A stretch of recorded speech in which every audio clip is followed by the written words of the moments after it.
Hello everyone. Let's go further with the chapter number 2 from trade to territory. In previous video we have already discussed the one of the heading company comes to east for the business for the trade, and now we are going to discuss the second heading East India Company begins trade in Bengal. पिछले video में हमने ये discuss किया था कि किस तरह से ईस्ट इंडिया कंपनी जो है वो ब्रिटेन से आती है और from the sea route they came to India and they have started their business with the east countries and eastern countries और हमारे इंडिया में जो है कलकत्ता बंगाल से वो जो है बिजनेस स्टार्ट करती हैं। तो आज हम वही सब डिस्कस करेंगे कि कहाँ तक कंपनी पहुँचती है। चलिए स्टार्ट करते हैं। तो the first English factory in 1651 established in bank of river Hooghly. तो सबसे पहले जो है ईस्ट इंडिया कंपनी जो है अपना जो पहली फैक्ट्री जो है ये आपको याद रखना है, वेरी इंपॉर्टेंट फैक्टर।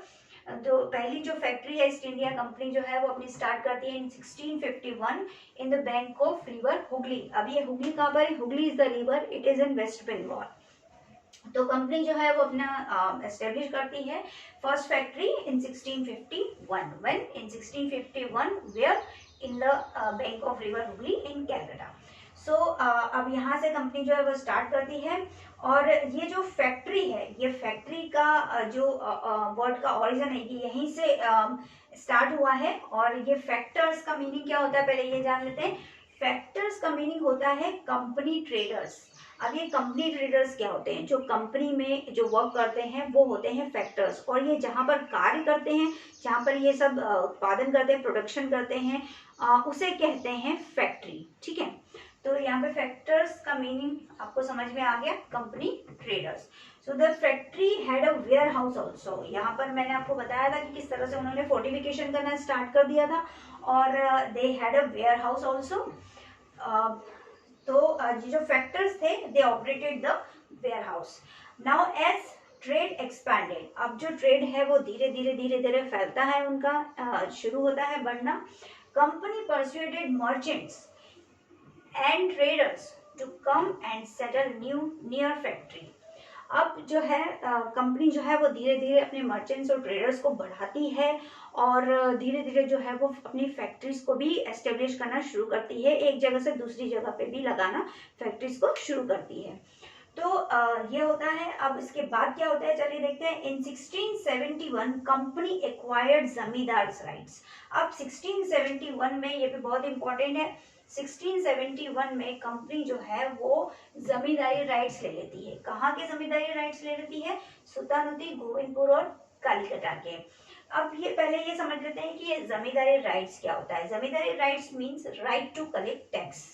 तो what is the right to collect tax? अब पहले क्या होता था कि जो इंडिया का जो मेन रूलर थे वो तो थे मुगल एम्पायर, मुगल एम्परर्स हुआ करते थे, लेकिन जो हमारी जो डिफरेंट स्टेट्स थी वहाँ पे कुछ जमींदार्स होते थे जिनको they had the collect the revenue. तो उनको क्या है राइट्स होते थे रेवेन्यू कलेक्ट करने के। तो वो जो राइट्स हैं वो जो मुगल एम्परर्स थे उनसे कंपनी ने जो है उसका फरमान इशू करवा लिया। अब ये फरमान क्या होता है? Farman is the order, official order, है ना। तो ये जो कंपनी है उन्होंने मुगल एम्परर्स थे, बिकॉज जो टोटल ओवरऑल एडमिनिस्ट्रेशन था वो तो मुगल एम्परर्स के हाथ में था। भले ही जो स्टेट्स थी वो जमींदारों के अंतर्गत थी या छोटे छोटे जो सूबेदार थे उनके कंट्रोल में थी, लेकिन जो मेन राइट था ऑल ओवर इंडिया का वो किसका था? वो हमारे मुगल एम्परर का था। तो मुगल एम्परर से जो कंपनी है उन्होंने जमींदारी राइट्स ले लिए। कहाँ के? इन 3 प्लेसेस के, इन 3 विलेजेस की जमींदारी राइट्स ले लेती है कंपनी, सुल्तानुद्दी, गोविंदपुर एंड कालीकटा। कालीकटा वही कलकत्ता अपना। तो इन 3 ये जो है कंपनी कब ले लेती है? इन 1671 में बाय ब्रेविंग मुगल ऑफिशियल। अब यहाँ का तो जो ऑफिशियल राइट्स उनको मिल गए, जमींदारी राइट्स मिल गए इन 3 विलेजेस के, बट इसके अलावा भी company persuaded Mughal emperor Aurangzeb to issue a farman. अब कंपनी जो है वो मुगल एम्परर औरंगजेब से एक और फरमान इशू करवाती है। Farman I already told you that is the official order. ठीक है, फरमान वैसे ही है जैसे कि क्वीन एलिजाबेथ से जब चार्टर ले लिया था उन्होंने कि अब इंग्लैंड की जो है ईस्ट इंडिया कंपनी ही एक ऐसी कंपनी होगी जो कि इंडिया जाकर के ट्रेड करेगी या ईस्ट में जाकर के ट्रेड करेगी, है ना। तो उसी तरह से ये फरमान भी उसी तरह से था।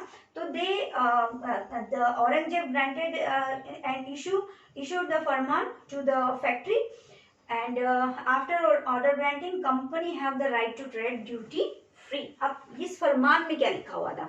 इस फरमान में ये लिखा हुआ था कि जो कंपनी है जो अपना जो ट्रेड है वो अब वो ड्यूटी टैक्स पे नहीं करेगी। अब ये ड्यूटी टैक्स क्या है, देखिए एक एग्जाम्पल के थ्रू समझते हैं। जैसे कि आपने देखा होगा कि मार्केट में जो छोटे छोटे शॉपकीपर्स होते हैं जो डेली अपनी जो शॉप लगाते हैं या फिर जो मार्केट में जो शॉप्स होती हैं उन्हें जो है एक पर्टिकुलर टैक्स जो है गवर्नमेंट को पे करना पड़ता है।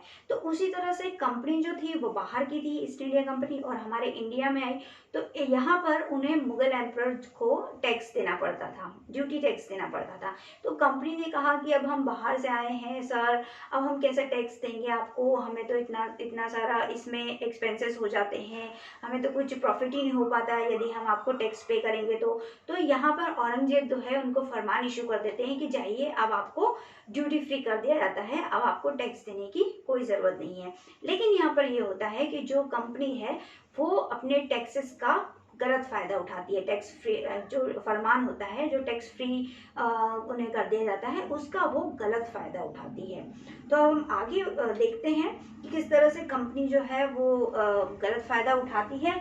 और आपका जो नेक्स्ट जो है आपका हेडिंग उसको हम करेंगे continue. East India Company begins trade in Bengal. तो किस तरह से कंपनी जो है वो अपना बंगाल से जो है ट्रेड स्टार्ट करती है और आगे हम इसको कंटिन्यू करते हैं, देखते हैं।